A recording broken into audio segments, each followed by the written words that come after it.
السلام عليكم ورحمة الله وبركاته. كيف حالكم؟ إن شاء الله يا رب الكل يكون بخير وصحة وعافية، آمين يا رب العالمين. قصة من واقع الحياة اللي بنعيشها. تقول: أنا كنت موظفة في التربية. ما صلينا على النبي. اللهم صل وسلم وبارك على سيدنا محمد وعلى آله الطيبين الطاهرين. الست بتحكي: أنا كنت موظفة في التربية والتعليم، سويت معاشي قبل سنتين بكثير من أجل أولادي. أنا عندي بنتين، واحدة دكتورة والتانية صيدلانية، متجوزين الحمد لله.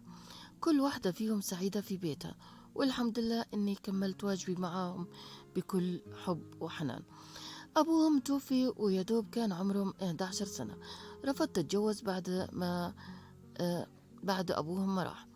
خفت عليهم إنه حد يضايقهم أو يذلهم أو يكسر نفسهم أو يعمل معاهم مشاكل. هدول التنتين بنات خلصوا تعليمهم وتجوزوا وخلفوا، وأنا بقيت أشوفهم في المناسبات بس لا أكثر ولا أقل. من يجي سنتين بنتي الدكتورة قالت لي: سوي معاشك يا ماما، أنا محتاجك إنك تيجي تقعد عندي أنا وأولادي. فعلا سويت معاشي وقعدت. آه، من يوم بقالي عامين البيت. عشت بالبيت الاستراحة اللي عند بنتي، وأخذت البنات وأغير لهم، ألبسهم، أحضنهم، أسوي لهم كل إشي، وأحضر لبس التمارين، وأوصل للمدارس وأوصل للنادي. بس أمهم تيجي تستلمهم على البرد المستريح آخر الليل وخلاص. وجبتهم من التمارين، مع أني كنت بتعب معاهم، بنقطع نفسي، بس كان أحب على قلبي أني أشوفهم فرحانين، وأني أونسهم ويتونسوا بي، وأروح وأجيبهم من النادي كل يوم والتمارين ورايح جاي على الطريق، بس أخلص معاملات بناتها. بس في يوم وأنا براقب حفيدتي في حوض السباحة اتزحلقت رجلي وانكسرت، واتجبست عند الدكتور. قال لي: لازم يبقى على الأقل شهرين ما تتحركي من مكانك. كنت بفكر راح يكونوا حوالي، لقيتهم يدوب أول يومين. بعدها: سوري يا ماما، الشغل والدراسة مش فاضيين. يا ماما، التمارين بالبيت والأولاد وكتير علي إني أجي وأروح، وأنا مش فاضية لهيك شغلات. اتفقت مع واحدة تيجي تنظف لي البيت وتحط لي لقمة.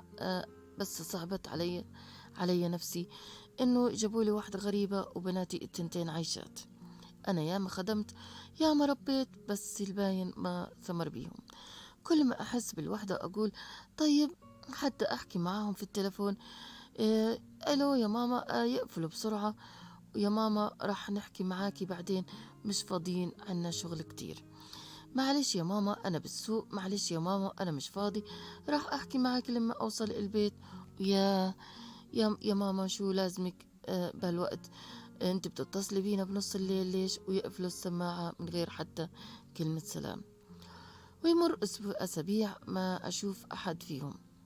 بقيت أشحد العطف والونس حتى من الشغالة، وأقول لها: اقعدي معاي شوية، وتقولي: أنا بنظف بسرعة علشان أنا عندي شغل غيرك، مش مجبور أقعد معاكي أونسك. لما فكيت الجبس الدكتور فاجأني إني محتاج علاج طبيعي، لازم أمشي كل يوم ساعة على الأقل.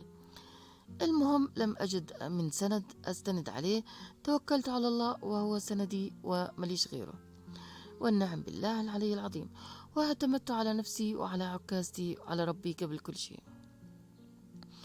وبناتي مو فاضيين يسأل علي وكيف أصبحت، ولا دريين عني أصلا.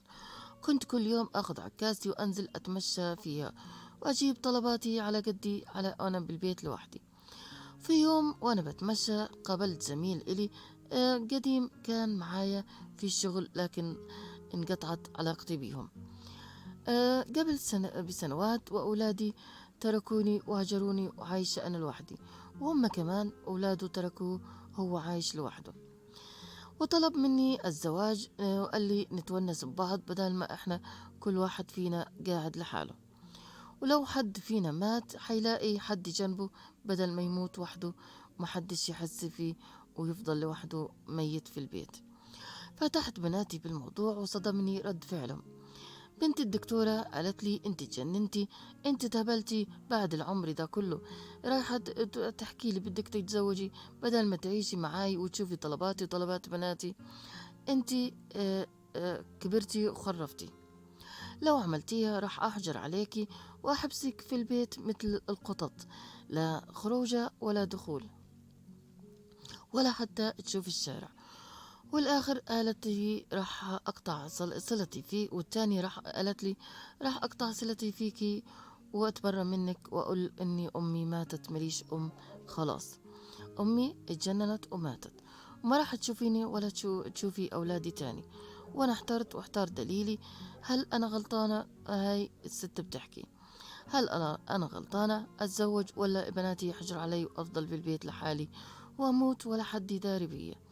بس أنا أصبحت ما بشوف بناتي بالمرة وقطعوا صلتهم فيا. لولا الله وراتبي كان عشت أشحد بالشارع.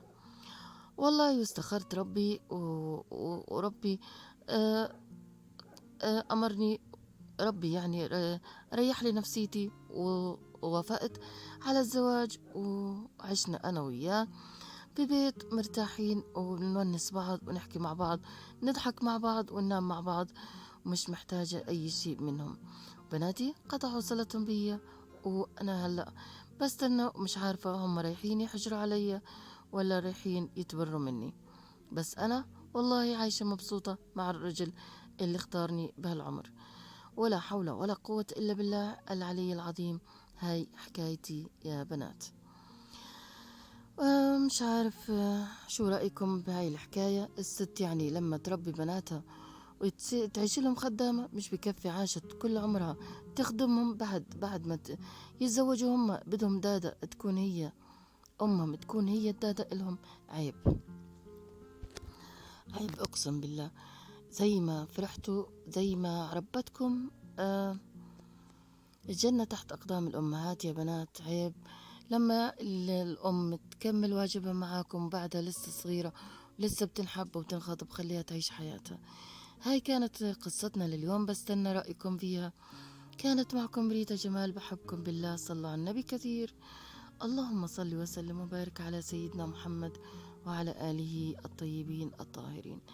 بحبكم بالله، لا تنسوني من دعوة حلوة منكم، الله يفرجها علينا وعليكم.